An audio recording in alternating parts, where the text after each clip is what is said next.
Hello, and welcome to the Rollwise podcast actual play on Monday. Today we're a little bit late because we were attempting some of that fandangled new technology. Trying to use a little bit of Roll20 stuff, and it's not something we personally have used a lot lately. So we've still had some wrinkles to iron out, let's say. Just to kind of catch anybody up who hasn't been following along with our Dungeons and Dragons 4E actual play, we're just doing a little bit of a dungeon delve, specifically a dungeon delve from the Dungeon Delve book, so aptly named. Tonight should be the last little bit of the delve. These guys will be finishing up, hopefully, unless something major happens. We'll be finishing this up tonight, and then we'll be getting our opinions out for later this week when we decide how we liked fourth edition. What are our pros? What are some of the cons that we had? And did it change our minds to go back and revisit the system? I'm sure people that follow the channel would really like to know. And if you are a fourth edition hardcore lover, we would, of course, love to hear your opinions on that video as well. Throw it out there. Say why you love it. Why is it your favorite edition of all time? And if you hate fourth edition, join in the fun. You guys can love and hate it together in the comments. And we'll, of course, figure out where we stand after tonight. And this, of course, is a video that's not up yet. So we're talking, this is future us talking to you to watch the video. Yeah, future us is talking about this. Well, current us is talking about listening to future us talk about Dungeons and Dragons 4th edition, which may or may not be a positive conversation. We'll see. I don't know. I have a feeling I know some insights already into the, how this is going. Also, we're good. I can hear you. I can hear me. I can't hear Jeff. Oh, I haven't said anything yet, so that could be why. I can hear you now. Okay. Okay. So with that being said, our intrepid adventurers had just entered the dwarven outpost. They had descended into the halls themselves and seen that the kobolds had done all kinds of dastardly things to done kobolded things up. They did. They done kobolded things up. A lot of filth everywhere, graffiti, vandalism, all kinds of things upon murals, tapestries, and other dwarven artifacts. They find themselves in the Great Hall. And our heroes now have dynamic lighting this week. Our heroes now have dynamic lighting. Our heroes now have dynamic lighting, courtesy of a paid subscription to Roll20. So if you are interested in creating more engaging, like dungeon-esque environments for your players, Roll20 does have some tools. We haven't used as many VTTs lately, so we're not exactly advertising them. I'm just letting you guys know that I wanted to try the dynamic lighting and some of the other new features that they've had since I stopped my premium subscription. We haven't really ever used very many TTTs, whatever. I did for a little bit there. VTT.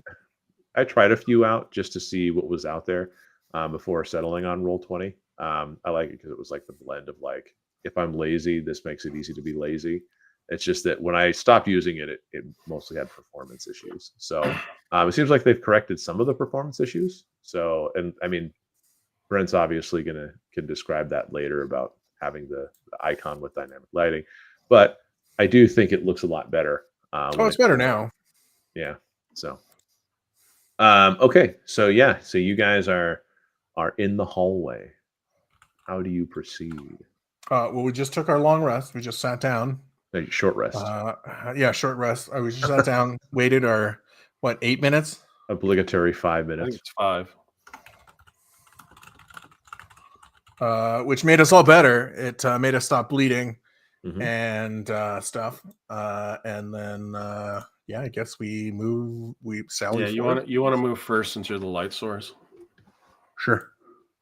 1, 2, 3, 4, 5, 6. And now Jeff is in the dark. Yeah. Okay. So Silver Jeff, Bear, follow the light. Come to the light.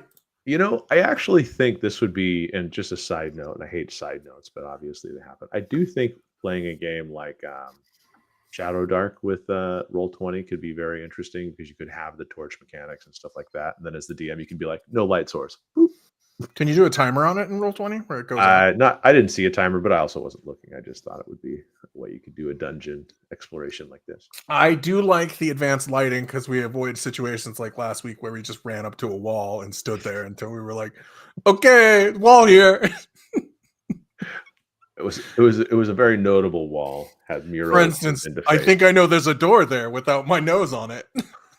Well, and I do like how they actually added the icon for the door like that. Yeah. So basically, as you approach, you find a double door that is definitely carved dwarven motif. The dwarves are made of stone, and they look like they have heavy iron hinges. From what you can see, though, the doors murals have been defaced, and there are two large iron rings that it looks like they're used to pull. Or sorry, to push the, basically as knockers, and then of course they can be pulled out. Oops, what happened there? There we go. I don't know. So as you guys approach the door, though, what do you do? I say those look heavy. I don't think I can open them. I said, don't underestimate yourself. Go ahead and give them a shot. Go ahead. You're the strong one. Well, I've got to move up to the doors. I'll open the door. I don't care. Okay. I mean, literally, I'm not saying that because my character's like scared. I'm saying it because my character's strength is 10. Well, you can open doors at 10. At giant stone doors? Yeah. Yeah. These are They're dwarven doors. They're perfectly balanced. Sure. Yeah. And so as you pull up one of the rings and you pull, it's not that the door doesn't give because you're too weak. You basically reveal that there's a lock on it, and so it looks as though the door itself is locked. Well, time to go back to the village. Looks like I think it's going to stay locked the entire time. Looks like I will try a thievery roll. Okay. Give me a thievery roll. Right? Isn't that the appropriate one? Yeah, it would be a thievery roll. Okay, while he's thievering, I'm gonna go back and I'm gonna see if the kobold had a key on his body. Okay. I think he was so right there. So basically, tell me what kind of utensils you're going to be thievering with in this particular case. I have no idea. Dagger. Okay. So you kind of just clumsily pick at the door, kind of scratching around on the inside, and you try to emulate things that you've seen other people that may have a skill done in the past. You kind of like look and you're like, well, originally they stuck it in, and then it looks like they wiggled it around a little bit, and then you pull it out, and then you pull on the door, and obviously it's still locked. Okay. You try that a couple more times. Brent, you go to you kind of search through the kobolds' bodies, and you do see that the one that had kind of the bone mask and everything like that, he has some gold on him. You actually have found 40 gold, and you find a copper key that looks fairly large. It has been so long since we played D&D. We forgot to loot the kobold bodies. Yeah, for a second I thought we did, but we ended pretty fast last time. We just did the rest. I am amazed at us. We've moved into the realm of true role players at this point. So I say, I found a key, and I pocket the gold, and I walk back over to the door. True party fashion. Back over to the door. And I try the key. Okay. So as you kind of like slip the key in and twist it, you hear like kind of a thunk, like a heavy noise click within the door. And now you can click on the door. I figure I opened it since I unlocked it. Yeah. So basically, you pull the door open, and you see what appear to be 2 more goddamn kobolds. So as you continue into the hallway, you basically see that this chamber is also decorated in dwarven motifs, carvings, paintings, and tapestries that depict scenes of dwarven triumph and domesticity. All of these have been vandalized, though. And so, kind of approaching, like as you open the door, one of the kobold closest to you screeches and barks out some things in Draconic at a high, surprised pitch. And you hear in the background a low retort, but it also has a sharpness to it. And you see the kobold gain some bravery, and they will charge. So, are we rolling initiative? We are. So just a moment here. Well, that's neat. Nah. So I'm gonna You get a +2 to initiative, Brent. Oh, I do. Yeah, you can see and hear me. You're within 10, within 10, and you can see and hear me. I think we forgot that the last time we rolled initiative. Probably. So why don't you go ahead and every time we rolled initiative. So why don't you go ahead and start rolling some initiative for me?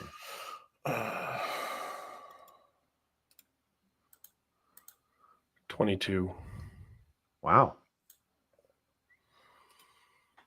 Wait, what did I just roll? Oh, I rolled a. I have no idea, but it's impossible to get a 1 with the plus. I got a 2. I got a 2 plus 3, so I got a 5.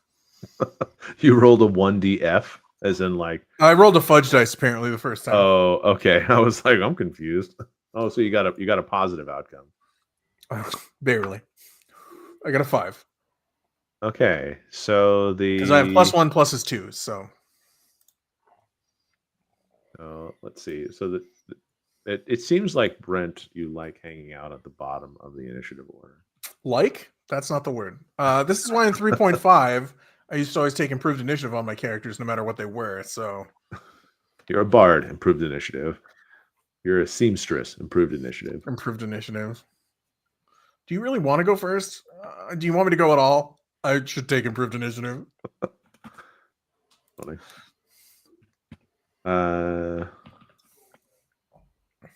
Now there would be something that you can use to monitor the, kind of doing the monsters and everything like that in Roll20, but we're not using that feature just in case anybody thinks about that. You said your initiative was what? 2? 5? 5. Brent got a 5.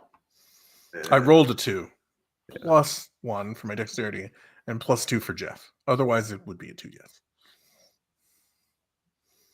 Rolling like a champ tonight. I have high confidence this combat's going to go quick with me zapping everybody again. Okay.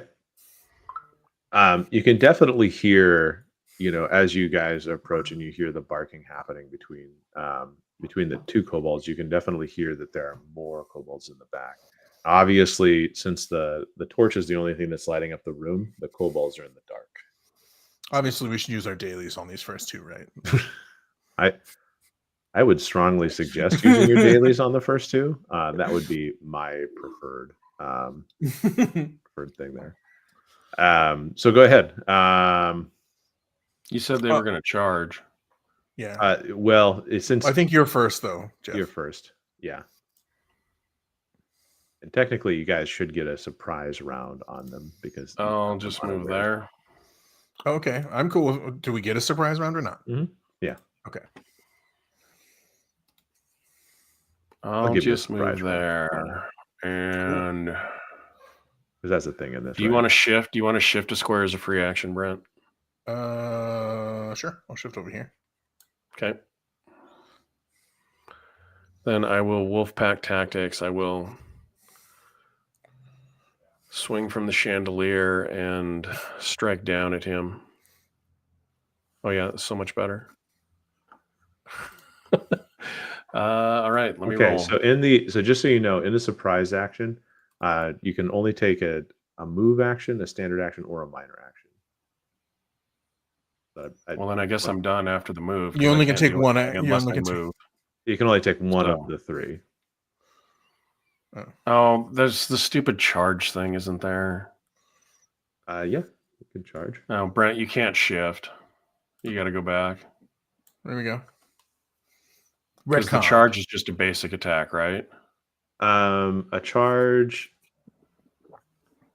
is you move your speed as part of the charge and make a melee or you make a basic attack or a bull rush at the end of your turn. End of your move. I'm sorry. You get a +1 bonus. I have no idea what a bull rush is. And you have to have moved at least 2 squares. Oh. So you're telling me the game says I have to go 1, 2, 3, 4, 5. Okay, yeah. You could hit that guy in the very far corner if you wanted to. I hate dumb rules like that. That's just saying that you got to get some momentum. Yeah, I'm just going to run 2, 3, 4, 5. So you kind of like, do you have to make it in a straight line? Nope. I have no idea. It used to be in 5th and then 3rd edition. It had to be in 3rd edition. I think it was a straight line. So yeah, if I have to, I'll attack the far guy, but I would rather provide cover for my squishier friend. Well, since it doesn't say you have, it says you should move. It must move at least 2 squares from your starting position. So basically, since you're at the top. Oh, see, I'm not. 2, that isn't. Yeah. 3. Yeah, I mean, move to here, I guess. Yeah, that would be. You can move in an L shape. Yeah, there you go. You're now the knight. Yeah. Okay. And you can make a basic attack, which would be your strength versus AC. So strength versus their armor class. So it would be. I would only get a +3 bonus instead of a +6. That's correct, I believe. Okay. 16. Okay. Good roll. 16. Okay. Yep, you hit. D8 +3 is 8 damage. Okay. So basically, as you guys pull open the doors, you see these kobolds, kind of the eyes, their eyes glow in the torchlight, and they start snarling and chirping back at each other in the draconic tongue. Jeff, not wanting to waste the moment, kind of takes a roundabout leap. Pretty much, I imagine this because it seems like you would have used the wall to increase your momentum, boost yourself off the wall, and kind of like stab into the kobold. It perishes. Pressing the advantage of the surprise attack. Correct. So it perishes. So let me go ahead and mark that on your map if I can remember how to do that, because I have token things. You have kobold body tokens? No, that would be good.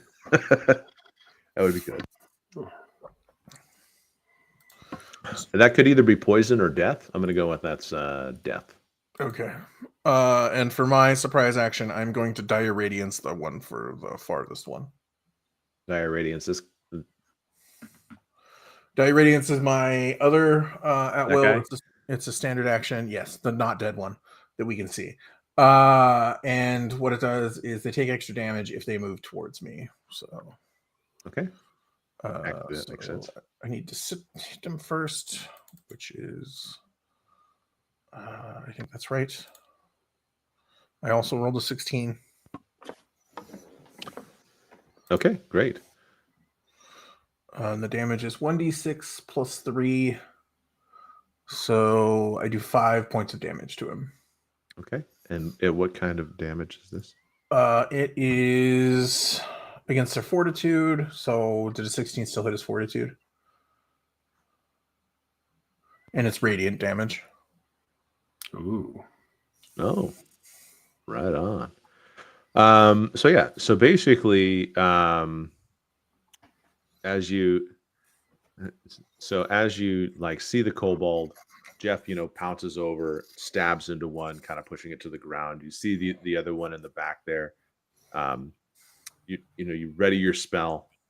A blinding, searing light flies over, casting. Eliminating all of the shadows in your way. And you see that the kobold just kind of like looks like he's hit by more like a nuke, if that makes sense. Like it just shoots him into the wall. He just falls over, smoldering. So did that mean that the radiant damage felt like it did a little extra to him, or did he die? He died. Oh, well, that was an absolute waste of that.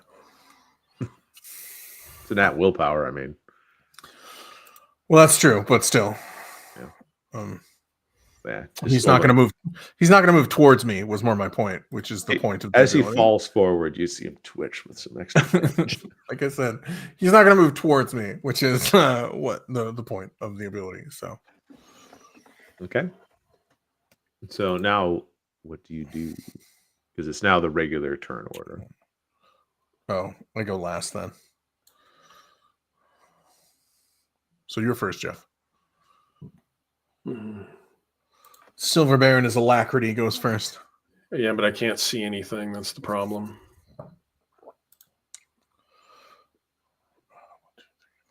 You can move all the way Makes over me want to to loot the body as a minor action. I'm kidding. You can move all the way to that square in the corner until I come up behind you. I'll move to there. Yep. And ready an attack in case anything jumps out at me. I can do that in this edition, right? You can Prepare an ready action. attacks. I thought I could prepare an action or I'm delay pretty an sure you action can. or Yeah, let me just double check. yeah. If I'm wrong, I'm wrong. If all I can do is move, then fine. But So it'd be a triggered action types. So a triggered action, opportunity action is allowed to take an action in response to an enemy letting its guard down.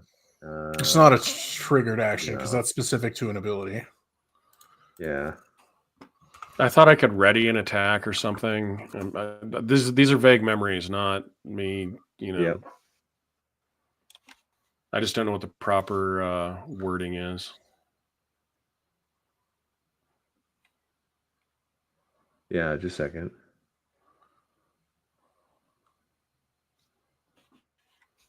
I'm not sure.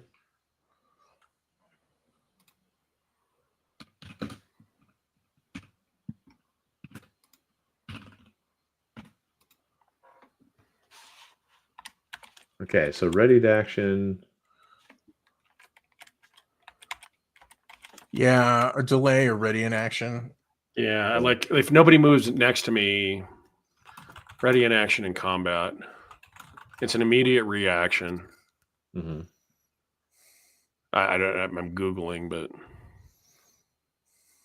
page 291, readied actions, and 268, immediate actions of the player's handbook. Yeah, so I'm reading Yeah, so it in anything- the player's handbook, but What? read it. It seems like we're in the same part of the player's handbook because there's a page 160. Ballpark, same place. It basically, I think it just moves your initiative to somewhere else in the combat. So it sounds like almost what you'd need to do is you'd need to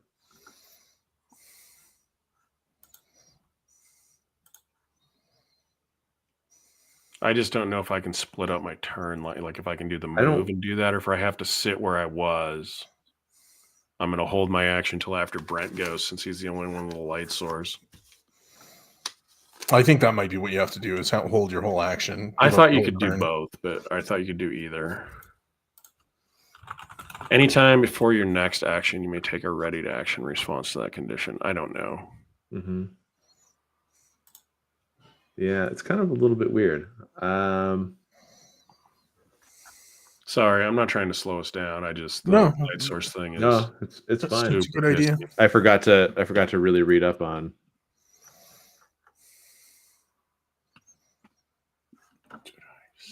Okay. If a character readies an action, it's a good idea to shift the position of the card, turn so it sticks out from the stack. For example, when the character takes the readied action, pull the card and insert it into the stack of the correct new place, either before or after the creature that triggered the action. Character delays, you can do the same thing. Yeah, so it sounds like there's a readied action. So I can ready my attack if anybody comes close to you, within adjacent to me. Yeah,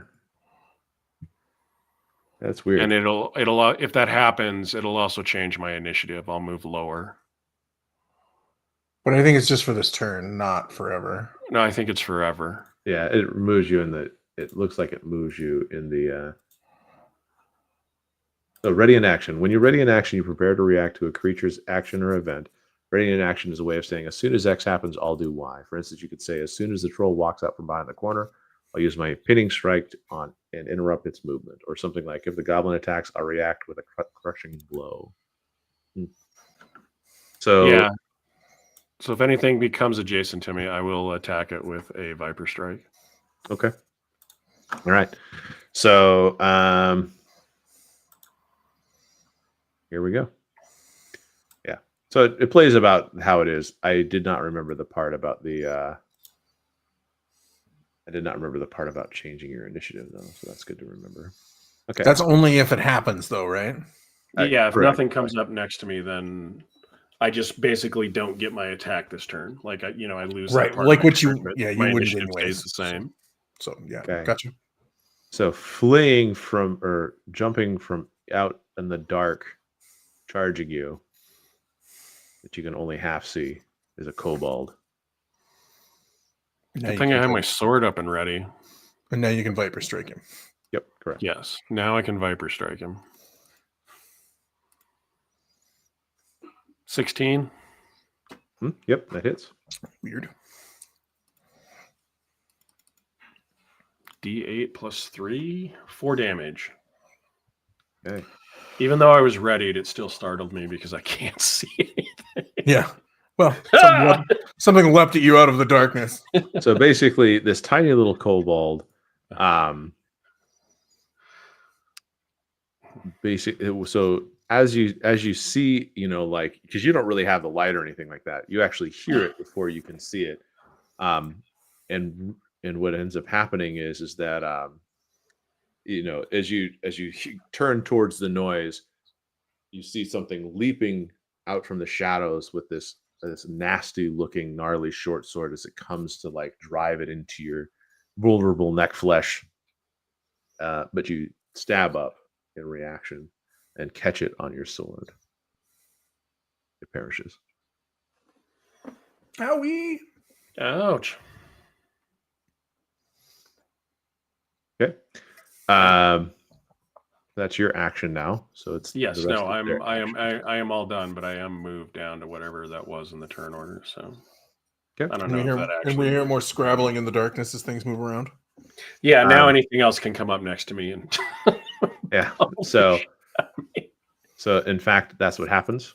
One jumps out, and another one leaps from the shadows, seeing an open opportunity, because you have a kobold on your sword. Oh, I don't know what I did there. Neither do we because we can't see it. Well, I had tried something different, and now it throws the 3D dice on the game board. So that was dumb of me. No, we didn't. I didn't see him. But And if you're showing your screen, then everybody else saw it. no, I am not sharing my screen. I'm sharing just the map. I'm sharing what you guys can see. I think technically we should share the stuff that you can see on yours. You do Okay. one of your things next time if we do this again.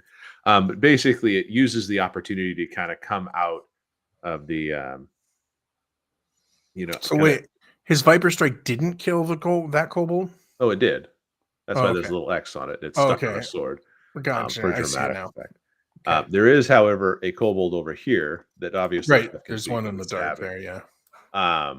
And he uses the opportunity to come up with his nasty little sword underneath your armor, and he deals to you some damage. 5 points of damage. And you feel the cut in your side. Okay.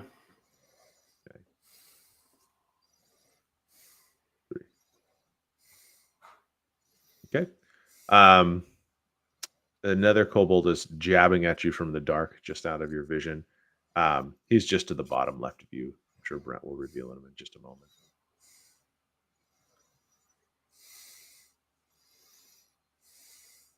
Okay.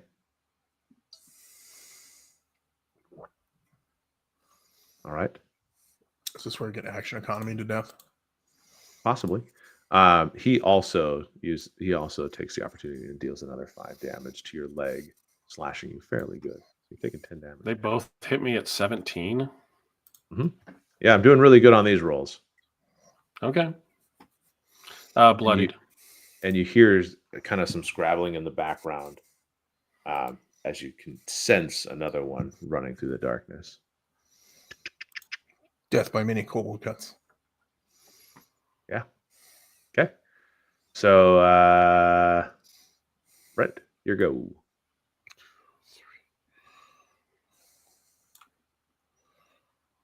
All right. I move to there. And I am now concealed. And then I'm going to minor action. I'm going to minor action and Warlock's Curse. What is it called? Yeah, Warlock's Curse. This one. Can you see that when I ping it like that? Mm-hmm. Yep, okay. So I Warlock's Curse that one, and then I'm going to Dire Radiance this one. Okay. Because I swear one of these is going to work. Roll.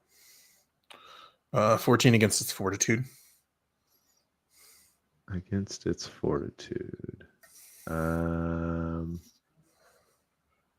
Yep, that hits. Okay. Now, do I get the damage bonus now, Jeff, or does that wait? No, you gain a bonus to your damage. You get a +3 bonus to your damage every time you roll damage. There. It's a dead kobold. Okay. Yeah, it is a dead kobold. And that was this guy right here? This one. Okay. I Warlock's Curse this one and Dire Radiance this one. Okay. That's nice that you have. You could see it, like, as soon as you came around, you could see him like snarling and looking at you with his little dragon face, and then you just, like, the light just sears his scales and he falls backwards trying to get behind the bear rug, and then just kind of like, ugh. One of these will survive the Dire Radiance, and I'll just keep using it. So if they move next to me, then they'll die. All right. Whoever's next. Okay, 1 second.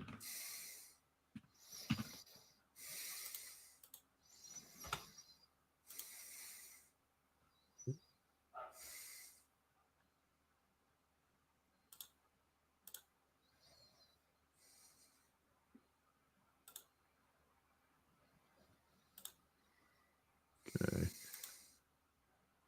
Push.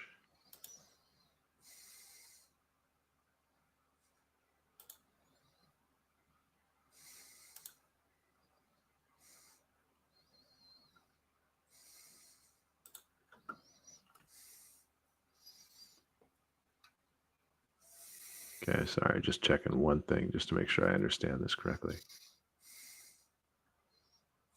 Obviously.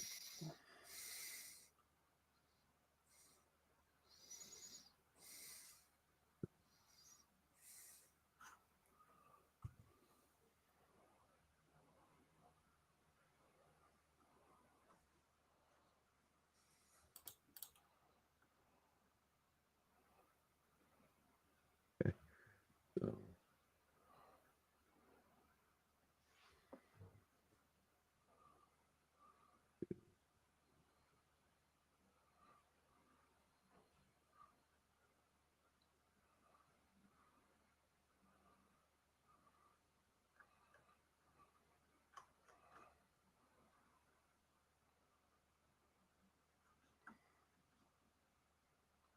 Okay.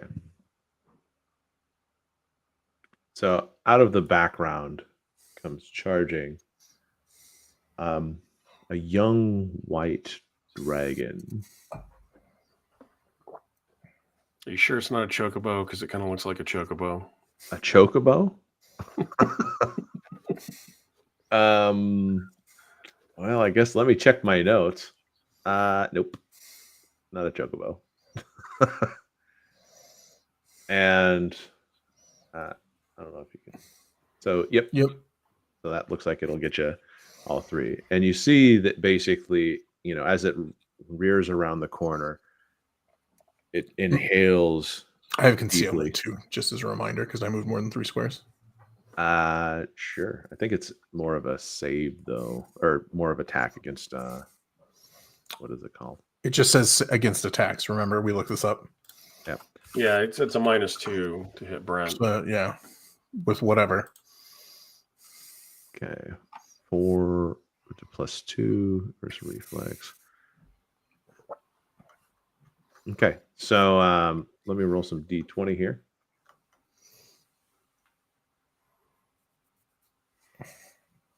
Last 4. Okay, let me just make sure I've got that.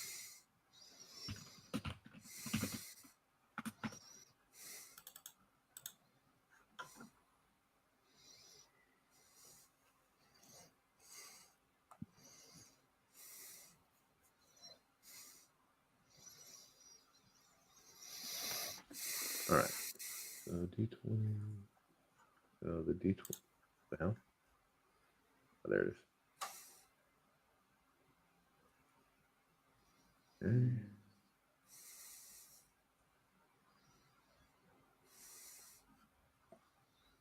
Okay, so against Brent, I rolled a 21, and against Jeff, I rolled a 10. Well, So you hit me then. I got you, buddy. Against reflex, that's one of the few rolls that'll miss me. Yeah, I don't think. Well, either way, I don't think.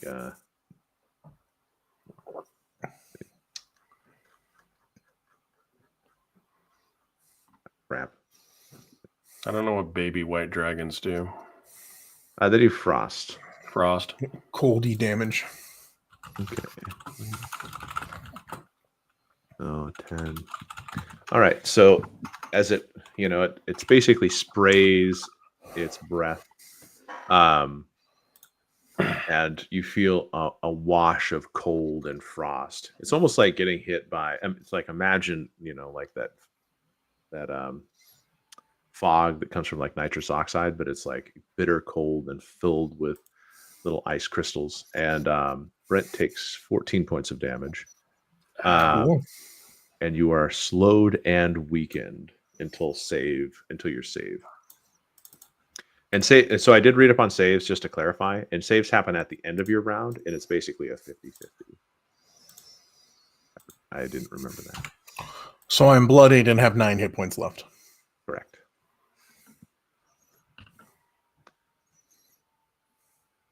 And so with that, it is your turn. Whose turn? Your turn, Brent. Or no, it'd be Jeff's turn. Yep, it's Jeff's turn. I'm sorry. Okay. I just felt like giving you a turn, I guess. Yes, it's Jeff's turn. As a minor action, I'm going to use Inspiring Word on Brent. Okay. You can take a free action surge, and you are going to get an additional 5 hit points on top of what you do off of your action surge. Oh, you mean healing surge? Or healing surge, yeah. Second wind. So 7, and I get +3? No, +5. Oh, so you healed me back to 22. Okay. Because it's 7 + 5, right? That's 13. 7 and 5 is 12. 12. So you're at 21. So 21. Yeah. Okay. And then I will Viper Strike, the one that Brent marked last time. This one. Yes. So is Inspiring Word, is that a free or is that a? It's a minor. Oh, okay, minor. Right on. Yeah, it's actually useful. It is useful. I was so concerned about Brent's fingers dropping off from getting frozen that I rolled a 10. That was more like a face thing, not a. Yeah, I tried to give him the little shield bash, to clear some room, and then the longsword Viper Strike, but I don't think he moved quite as much as I hoped he did. So he didn't hit him. Is that correct? In this case, he did not hit him. Okay. No, as you were speaking, you were too distracted, and the little kobold danced out of the way. All right, I will Warlock's Curse this guy. Okay. Oh, is it my turn? No, it's the kobold's turn. It's the kobold's turn. Yeah, never mind. Okay, so the first kobold that you tried to swing at, Jeff, is going to go for revenge. Oh, and you know what I should have done? I should have Dire Radiance the dragon. I'll do it next time it attacks me because I'm sure it will again. Okay. So in this case,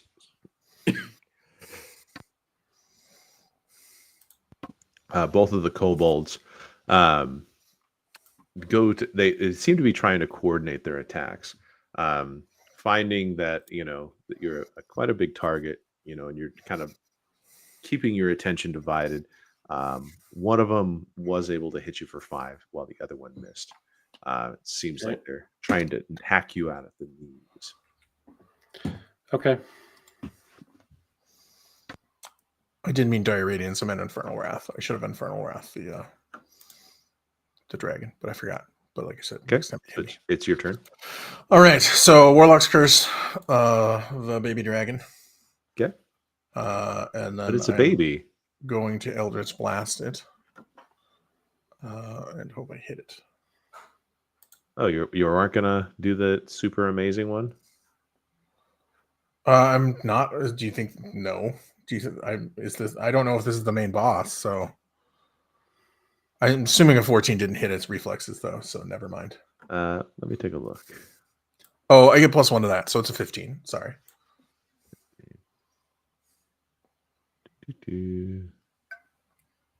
Because he's closest to me. Yes. So that does hit the dragon reflexes. Oh, cool. All right.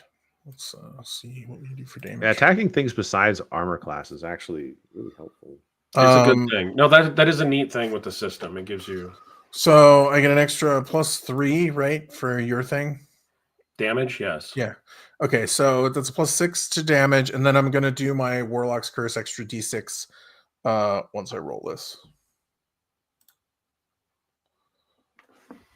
Wow. Ouch. And then I get an extra D6 for my Warlock's Curse,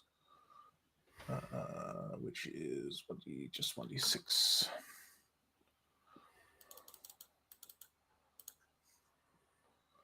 So 18 points of damage. That's not insignificant. No, that's pretty good actually. Let me do some math real quick. Carry the 1.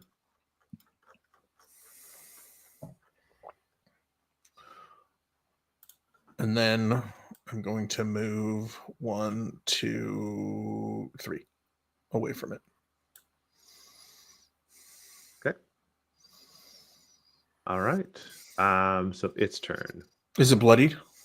No, it's not. Okay. It sees that you're moving away, and Jeff is currently engaged with another,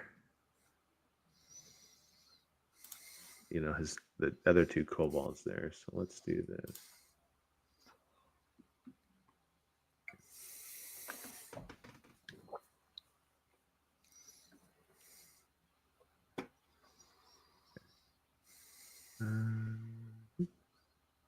It moves 1, 2,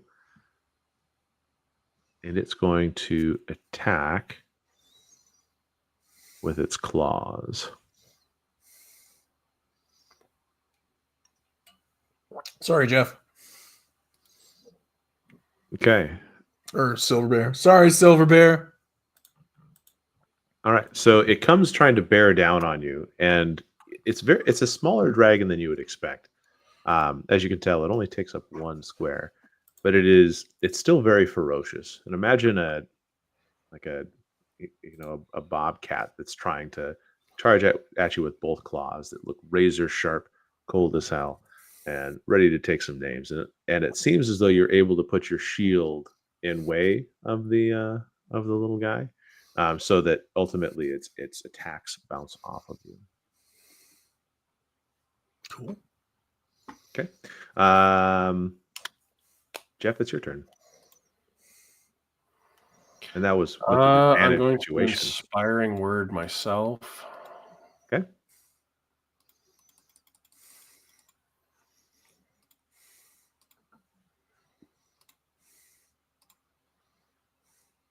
Oh, it's not going to help.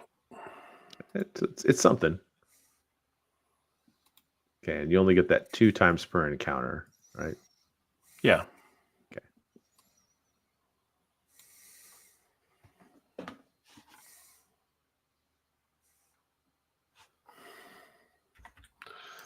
All right. Since it is standing next to me, I am going to use lead the attack, my daily power. Ooh.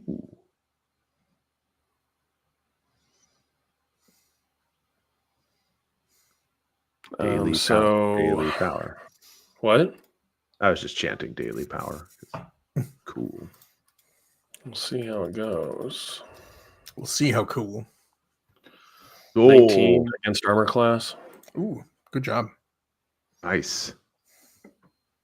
So in this case, and actually I think you would have had with your basic attack, it didn't matter originally, but I think you do get your attack and your strength with that.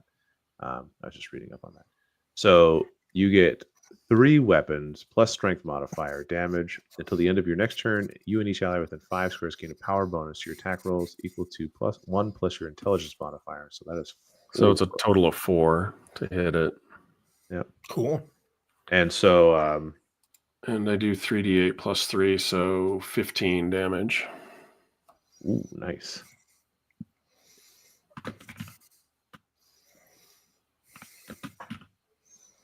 Okay.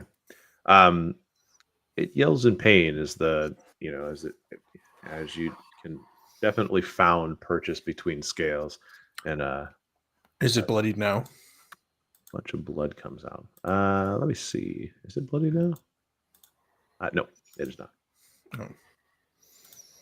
That actually matters for me, so I'm going to keep asking. Yeah, I know. Okay, so it is your turn, Brent. As it did the kobolds do their thing? Oh shit! No, I'm sorry. The kobolds became insignificant when there was a dragon involved, I guess. No. So the kobolds, seeing that you've wounded. Sorry, Jeff. It's because I should shut up. It wounded its mistress. No, they're on the board. They get a turn. Go ahead and they roll.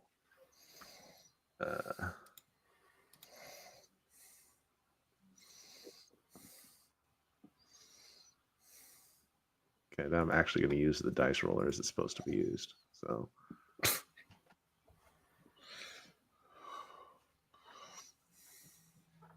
Okay. So one of them hits for 5 points of damage, and the other one misses. I am bloodied again. Suck it, nerd. Yeah. So basically, Jeff, what you do is you find yourself fighting on too many fronts right now, and this guy right here is able to slash you across your back. It is a gnarly looking short sword, and so it does hurt an extra amount. It's able to bite in some of that nice supple eladrin flesh, I guess. I don't know. Okay. So I get +4 to hit it, right? Correct. The dragon, yeah. Okay. So I'm Eldritch blasting it. I fail. Okay. Ouch. So as you hold up your rod high, green. Oh, and I'll warlock mark this one. Okay. Didn't you already mark that one? Mm-hmm. I think you marked. This one's marked. This one's marked. And the dragon's marked. The dragon's marked. Yeah. Yeah. Okay. So green energy flies from the wand, and as you can tell, the dragon is able to. And action points don't refresh, do they? We don't have one. We're out. No, because you have to do an extended rest for that. Okay. Okay. So Jeff, it is going to attack you again, and you can tell that as it's attacking you, it's actually looking around, kind of examining the situation a little bit.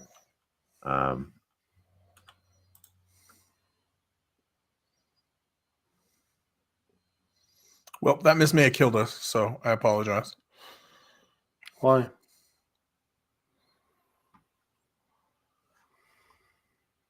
I wouldn't worry about that part.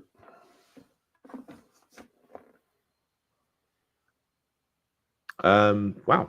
So Jeff, it actually looks like it was, it's not really focusing on you, and it makes some kind of haphazard, claws at you, but you almost seems like it's looking for something else.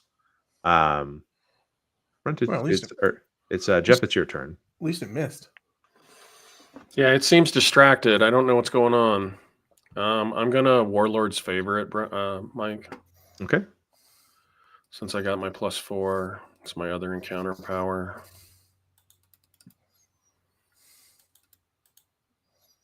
So I'm gonna get a D20 +10 to hit. That's just one turn on your +4, right? Yeah. It was until the end of this turn for both of us. Brent, can you roll me a save? Because you technically, I forgot that you were both weakened and slowed. Oh, I need to roll like 2 saves, don't I? Yeah. That's still a D20. Oh, you have to get like a 10 plus 1 to 9 fails. Okay. So I think I need 2 rounds of that though. It doesn't do any damage. All it does is it do I get rid of both of them then? Or just one? Save ends. Yeah. Oh, okay. Yeah, I think that's the one thing, like keeping mental track of all the little deals. I wasn't really prepared for that, so I guess that's my fault. I don't have a marker I can put on me either to remind myself. Oh, you're not. It's off now, but I could have put like a heart marker or whatever it is. Okay. All right. So did the 23 hit, Mike? It did. All right. So I'm going to do. God forbid a 23 doesn't hit. 12 points of damage.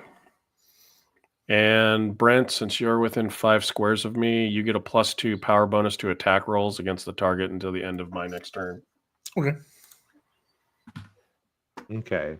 So as you can tell, you've cut away a large amount of its scales, and it does look as though the wormling is panting hard. It's bloodied. It says some things, it seems like in Draconic, and it seems like the kobolds are making a last-ditch effort to attack you here.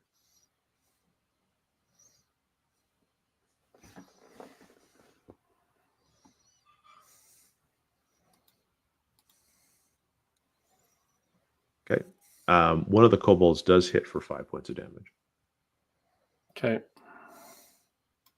Okay. Brent, it is your turn. All right. We're gonna blast the dragon again. Now that it's bloodied, do you get any bonus or? Oh, nice. Yep. I get +1 because it's bloodied to hit it. Okay. Nice. Which blast was this? Eldritch Blast.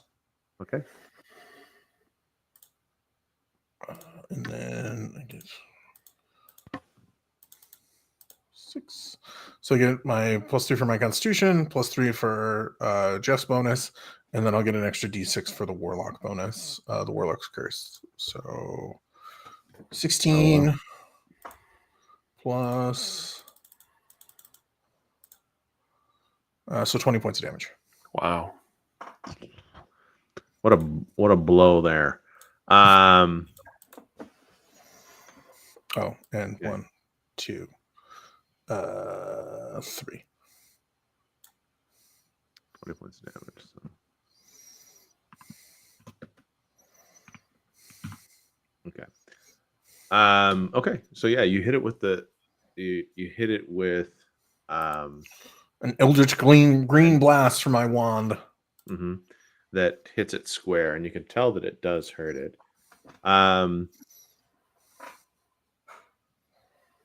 Let's see. It is its turn. Mm-hmm.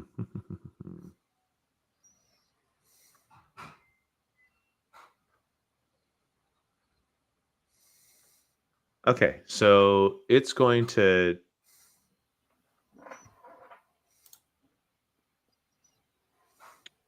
Brent, it turns its head, kind of towards you because you hit it with the Eldritch Blast. And you can see that it breathes in and it hits you with another gout of cold. Okay, I will Infernal Wrath it this time, or Infernal, whatever the shit it is. You will you'll infernal it. Yep, infernalize it. Is that off of it attacking you? That's cool. It's free. It's a free trigger. It's a triggered action. Yeah. So I think it has to hit you though, doesn't it? Or no? Target an enemy within 10 squares of you hits you. Yeah. Yeah. So, well, just a second. I mean, your reflexes, I don't think the best number that you have. No. Well, yes, but then you're prepared. If he doesn't hit you, then it doesn't happen. then I don't do it. But sure. Okay. So I rolled. Chances are, I think he's going to hit me. He didn't hit me. My reflexes are 13. Oh, shit. That's hilarious. Really. That's pretty bad. Especially since this dragon is very disappointed in that outcome. Okay, so the dragon tries to shift up. Well, dragon is going to disengage. So yeah, the dragon is going to shift up here. Okay. And still be very disappointed in the outcome here. Okay, Jeff, your turn. I don't know if I shift and follow the dragon to keep pressing it or try to take care of one of the kobolds. If you kill one of the kobolds, I get a plus bonus to hitting it. All right, I will. And they're actually what's been doing damage to you. Viper strike one of the kobolds. The one below me. Oh man, I just can't hit them. Weird. I'm still keeping too much of an eye on the dragon. Okay. Yep. It seems as though you're just not able to split your attention very well. And don't forget, you can use your second wind too to get some hit points back if you need to. No, it's a standard action. I mean, as opposed to attacking one turn. Well, I know, but it doesn't make much difference. And I maybe should have. I thought about it, but I didn't. So I think it'll be fine. I'm just reminding you more than anything. No, I actually won't be, but I was hoping to kill one of them. Okay. You know what, Mike? I'm going to shift. Okay. Sure. Not that they can't move, but sure. So, so you shift up there, kind of seeing your retreat. They're going to also move up with you, and they're going to both attack.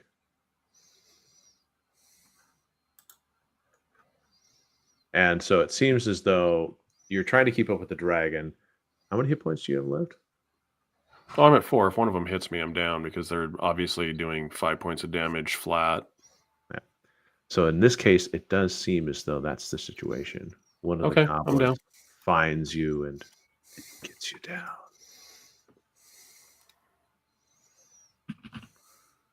Okay. So when your character falls to 0 hit points or fewer, you fall unconscious and are dying. Any additional damage you take continues to reduce your current hit point total until your character dies. When you're dying, you need to make a saving throw at the end of your turn each round. The result of your saving throw determines how close you are to death. At a 1 to 10, you slip closer to death. You get that result 3 times before you take a rest, you die. 10 to 19, no change. 20 or higher, death saving throw. Oh, in case you must have some sort of thing. So 20 or higher, spend a healing surge. When you do so, you're considered to have 0 hit points, and then your healing surge restores you to hit points as normal. You're no longer dying. You are conscious but still prone. If you roll a 20 or higher but have no healing surges left, expressed as a negative number, your solution doesn't change. Okay. I just wanted to outline how the death and dying worked. Yeah. Makes sense. Okay. So Jeff he gets a condition now. He's down. His condition is dying. You are a mugger. Okay. I don't really understand the icon. Is that what the icon's called? Is mugger? I didn't actually look to see what its name was. It looks like a helmet to me. It says sleepy. Yeah, you're sleepy. Sure. The big old nap. Yeah, it's the big nap. I have a stopwatch. I have a ninja mask. edge crack. I must have missed where they explained why you have like a snail and like lightning helix. All these Snail would be slow. Lightning would be like reduce your lightning resistance, probably. I don't know. Or you've been no idea. electrocuted. Or you've been electrocuted. Okay. So that's both of the little guys attack you. And so Brent, it is your turn. All right. Since I am let's see. 3. And then +1 for being closer, +1 for being him being bloodied. I'm going to use Dreadful Word, which is my encounter power. Okay. And let's see how this goes. Roll to hit. Roll to 20. Nice. So 2d 8 +3 because I don't get your damage bonus anymore. I assume. I don't know if I'm not dead. If you can see and hear me.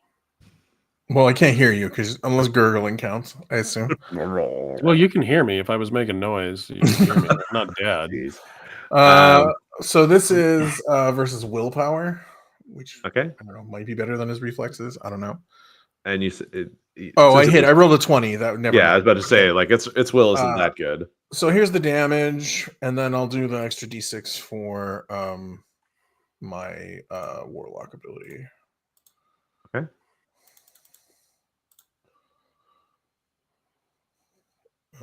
So yeah, he takes 20 points of damage again. So explain to me how you imagine your dreadful word resounds across the battlefield. What I do is I basically speak the forbidden name of my Star Pact god, which bursts the eardrums and rends the soul of the creature that is the target of my dreadful word. Okay. Wow, it was quite dreadful. Crumpling their willpower. The dragon basically, as you speak this name, which shouldn't be able to be formed using your mouth. It shouldn't be mortal vocal cords should not make such sounds. Exactly. It seems as though you're more channeling it through you, and it seems like it works. The dragon kind of reels up in terror, kind of flinching in a way to avoid hearing what it hears, and its eyes roll into the back of its head. Blood comes out of its ears, and it just kind of like gurgles, and then falls on the ground, kind of convulsing. The two kobolds see that, and they don't know what to make of it. They stand there and let me Eldritch Blast them for 2 turns. They try to escape. Well, they're gonna run away. Well, unless they just shift and then stop. I guess they can double move. They can shift and then run. Yeah, they're gonna get away because I can't. I'm not gonna chase them. I'm gonna try and help you. Okay. Oh, that's right. They don't even have to shift because I'm down. Yeah, they can just run twice. Yeah, they can just double move. Yeah, and you can take an attack of opportunity against them just to see I can't. Because they're running past me? Yeah, Brett, you can take one attack of opportunity against one of them. Can I do it? Is it just a basic attack? It is just a basic attack. It's almost not even worth it. 1d20 plus what strength modifier? Yeah, strength modifier plus your other bonuses, so it'd be whatever. Which is 0. Strength modifier is 0. Sure. I rolled. It's an 18 technically because they would be close to me. Does that work for ranged attacks? Oh no. Jeez. Nope, I rolled a 17 anyway, so I hit one of them. As one of them goes I by, whacked one of them with my rod as he walked by and caved his head in. Apparently, pretty much in an amazing fashion. That's hilarious. You managed to bonk one on the head as it comes by. You weren't going to let that one go, but the other one did live. Tell its tail, and it's. Wait, was that on their turn? That was on their turn. I bonked one on their turn, and they double moved on their turn, so I can technically attack the other one. You could. So I'll Eldritch Blast the other one. Getting a +6 to hit it because I get. Let's see. I get 1 for being closest. Let's see. I'm at +3, and I get 1 for being closest to it. It's not bloodied, but I get 2 because I just killed his friend. So here's my. Jesus. Wow, you're accurate when they're running away. Holy cow! Suffer not the kobold. Apparently, I'm very angry. So I'll do my. Does just hitting it kill it? Is that? Yeah, in this case. Or do I need to add my D6 to it too? No, you're fine. It's dead. Okay. And then I'll move over here and help Jeff. That's funny. I apparently am the kobold eradicator. Apparently. Yeah, no kidding. Holy cow. I hit one with my stick and then blasted the other one. So what can I do to help Jeff not die? Well, he can be stabilized at this point. I think when you get into the death and dying, but I don't have to do like a heal roll, and then if I fail it, he actually is worse off. Okay. I don't think I can be worse. I don't know, Mike. I don't remember how it works. But I thought stabilization was pretty easy in this system. Yeah, I'm trying to see here. Because when you are dying, any healing restores you to at least 1 hit point.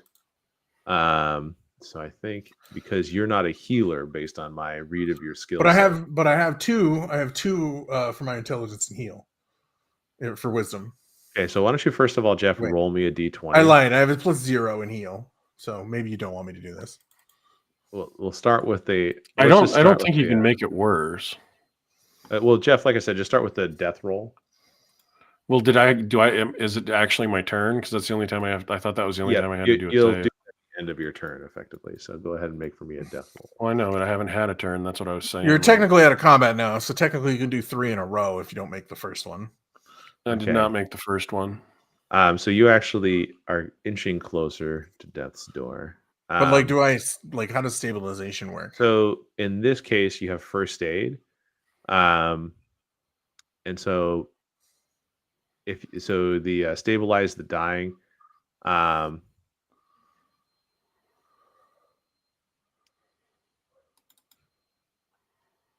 And so you can basically stop him from making saving throws effectively. Okay. So if you want to roll a DC 15. Oh, Jesus. Check. Hey! That's great. All right. So let's just say that on the next one, you can have them use a second wind without the character having to spend an action. And so you guys can come back from this. I put a kobold body under your head so you're propped up. And then we have our short rest. So I'm back at 6. That would be the case. Using your healing wind, yeah, or second wind, healing wind. How many surges can you use during a rest, though? Is it just 1 still? I think it's just 1. Yeah, I think during your short rest you use just 1. So a short rest, no strenuous. You can spend as many. Well, actually, you can spend as many healing surges as you want, but you must take an extended rest to regain them. Right. So whatever you have left, I would just use your healing surges up to max. Oh, yeah. I've only got 2 left after that. So I just use both of them. I will use them and be at 18 instead of 6. That's like twice as good. 18, and I am out of healing surges.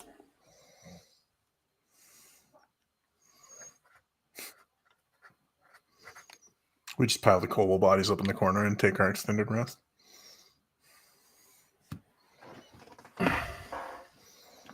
So is there more? I'm going to loot the dragon. Yeah, I'm going to check out the room. Okay. So as you... God, is there more to this dungeon? Or is this a wall? Oh, this is a wall. Okay. It's not a wall per se. But you... So what do you mean it's not a wall? There's no door there. there's actually, it looks like some makeshift cages have been built, and you see what look to be are a few dwarves and a couple humans Oh yeah, I that leave are them kind in of the cage. piled up, and they look. You can't tell if they're alive, but like some of them kind of grunt intermittently.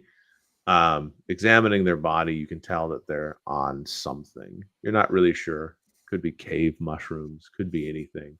But they don't seem very responsive at this point. Yeah, I just open the cage and let Jeff rest, and then we loot the bodies. Okay. Well, the kobolds themselves don't have anything but their nasty short swords and their loincloths. But you do find at basically the dragon was using that very large dwarven, um, I wouldn't call it a throne because he was not like a king or anything like that, but it is a very large um, seat that he used to kind of like adjudicate his haul from. And in there, you see that you find 200 silver pieces, 100 gold pieces, and a pair of leather boots that look very nice. You should definitely put the cursed leather boots on. Sure, I'll take the cursed leather boots, and we'll split the gold evenly, I guess. Unless And you the want silver. more. Unless you want more, because isn't 200 silver technically 2 more gold? Like It's just 20, I think. It's Isn't 20 it gold. 10? It's 10 to Yeah. it's 10 copper to a silver, 10 silver to a gold. So Isn't it? yeah. So yeah, Did we they- just split it. Yeah, Did they fine. use Electrum in this edition? I don't remember if they did or not. But yeah, I guess thought the we'll. version of Electrum was 2. Yeah, so I guess we'll just split our loots and wait for the dwarves to wake up. Yeah, I'll try to do. I mean, does it help anything if I do a heal check or Slapping them? You mean? Wake So up! what you find is that you guys you can effectively lock the door and take an extended rest in here. Slowly and over time, you see the dwarves like start to come out of their stupor. They complain for water, and seeing that you're not the kobolds, they see if you have any water to help them with their parched thirst. And of course, the humans are a little bit later than the kobolds to come out of it, but You mean dwarves? everyone, while they're weak, tells you that they appreciate you saving them from the dragon and kobolds. The two humans do introduce themselves. They are sorry. They are Jorah and Keld, the two militia members that Tharian had sent to investigate the dwarves. And kind of putting it together, you find that the dwarves were here, and they had discovered a small vein of silver, and they were going to use that to restore their house. They didn't expect any trouble, not from kobolds or the local town, but needless to say, they will be careful in the future. Dun dun Nice. dun. And that's it. That's the end of the delve.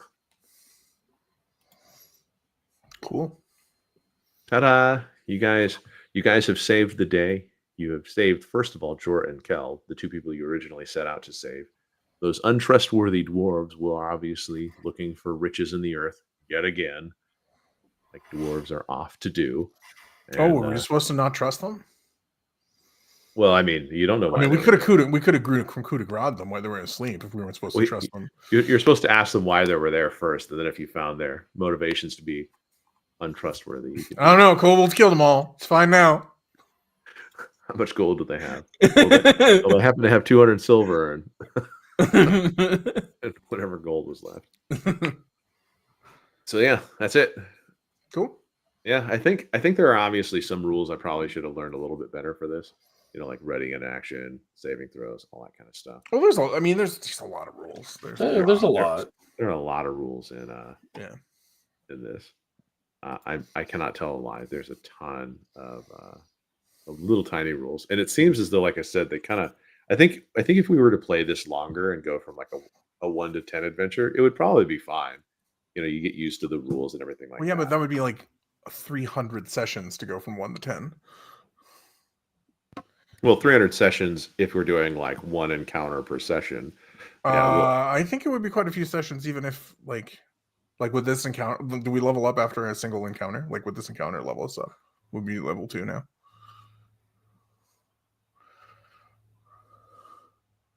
I don't know. Because actually, I mean, if every encounter levels you up, which I assume it doesn't, even if it's like not an encounter, but like say every dungeon levels you up, that's still 10 dungeons. Minimum 3 encounters a dungeon, that's still 30 encounters at least. Okay, so total experience. You have second level is 1,000 experience. And so for this, I had 200, 450, and 400. So no, you'd have 850 experience from this. So we would at least have one more encounter we would have to do. Yeah. Or how much XP are those dwarves worth again? How many of them were there? There were 4. Because oh damn. Wait, are they worth there's 4 of them. Are they worth 50 apiece? No, they're now considered minions, so they're only worth 20 apiece. And I hate you. No, I mean, yes, I don't know. Yeah, no, but I could see that seems very mercenary to. Oh, I'm gonna get him. I'm gonna get him. We need to get that XP. In Advanced Dungeons and Dragons, there was always the joke about they in the Monsters Manual they had cats in the Monsters Manual, and cats had an XP of like 5, and so that was always the joke. Is well, we have a little bit of XP. We have a little bit of XP left to top off our level. I guess we're gonna roam the town and kill the cats for XP. Take care of all the feral cats.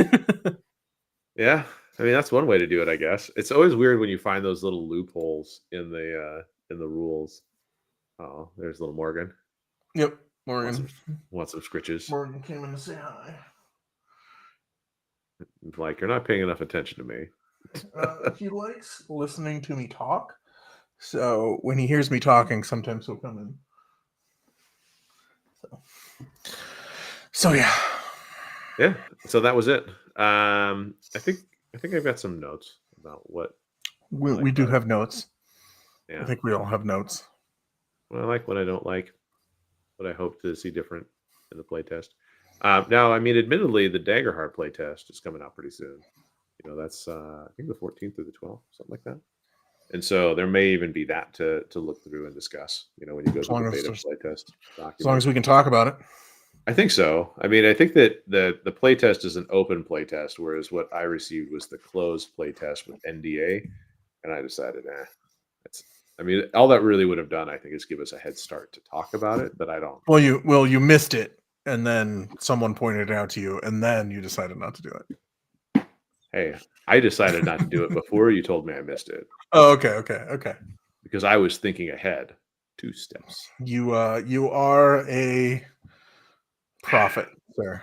Yep. A diviner of great strength. My oracle told me that I didn't want to. Man. So yeah, so D&D 4th edition. I think we'll keep this stream pretty short tonight if you guys don't have anything. Yep. I'm still fighting this cough. I'm going to be fighting forever. Well, you have Child, so Child is Petri dish for germs. Well, I feel like we both have got the same cough, so I think we're just giving it back and forth to each other now. He doesn't know how to cover his cough yet, so he just like coughs in my face. He's like, blah. Cool. It's like a breath weapon. He's a poison dragon. What is that, green dragon? He's a nurgling. He's that point of his life where he's a nurgling. That's terrible, but true. Very, very true. Hey, nurglings are very cute. They're just kind of gross too. They're both cute and gross. Yeah, and I mean, if we really want to get into this, we're making some potty training milestones. But so all right. On that note, your nurgling comment is way more appropriate than you probably need to realize. So yeah. By the way, did anybody see Godzilla -1? I did not. Apparently, I want to, but I did not see it. One of us in this group of 3 people, one of us likes kaiju movies way more than at least one of the other people, which is me. Well, I mean, because I was actually I hadn't had a chance to find a way to watch it, but it did hit at the I think it hit at the Oscars and it got the VFX stuff. Yeah, it won an Oscar. So I mean, and from what I understand, it wasn't exactly an immensely expensive movie, or at least not Hollywood expensive, right? No, The- So the joke is that the first movie in the series, Oppenheimer, won an Oscar, and then the follow-up movie, which was Godzilla -1, also won an Oscar. Yeah, the sequel to Oppenheimer. The sequel to Oppenheimer also won. yeah, that was pretty funny. I guess I never thought of it or heard that joke, but I like that. There was a lot of Oscar content. It's dark humor. It's dark humor media, on that one. No, that one isn't that dark. Depends. Well, let's just say that Oscar glowed.